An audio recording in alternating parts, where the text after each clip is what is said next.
Good morning. I pray that your Sunday was filled with spaces and places of joy, of peace, of happiness, that you found some time to smile, some time to laugh, some time to just relax.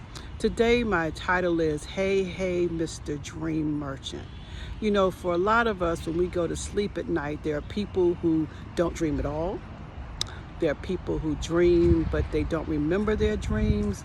And there are people who dream, but every now and then they remember it. And then every now and then, sometimes it's a funny dream.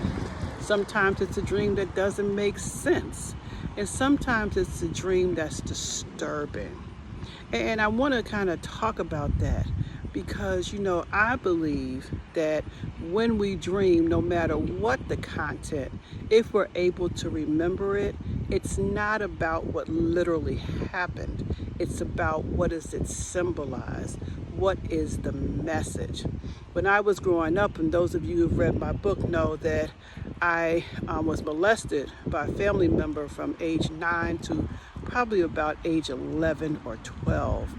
And back then, every now and then, but it was the same dream. I would dream I was on a playground on the monkey bars and King Kong would come. Or I would be in a house and King Kong would come. And initially, the dream didn't really bother me because that was the heyday of the King Kong movies and I liked King Kong. But what I realized as I got older, the symbolism of that dream, King Kong, he was King Kong. He was a giant, scary figure, and I was small and defenseless. And I don't remember King Kong ever actually doing anything to me, but I remembered that I felt really small. Now, when I look back and remember, this is during the time when I was being molested. King Kong could have very well symbolized my molester, who was a lot older, a lot bigger, and I definitely felt powerless. So the title is Hey, Hey, Mr. Dream Merchant, but I'm not necessarily saying that you can control your dreams. You can.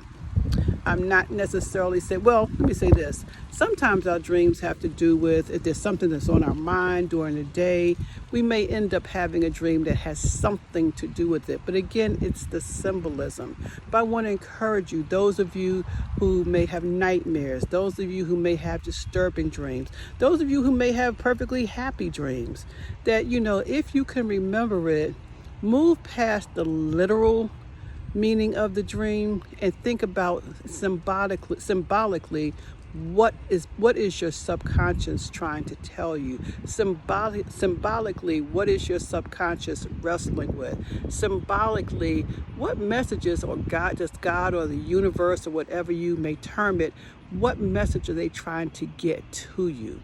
I guarantee you will continue to have those reoccurring dreams until you recognize what's happening and you have moved past that space, until your subconscious is satisfied that it can move on to something else. And I know for some of you, I may be talking a little psychobabble, but I suspect there's somebody out there or somebody's out there that this might be a message that might be good for you. But on a lighter note, when Lenny Williams sang, Hey, Hey, Mr. Dream Merchant, everything depends on you, oh yeah. He was talking about this woman who he had probably messed over, and he said, bring her back to me and make my dreams come true. But I wonder, what was his actual sleeping dreams like?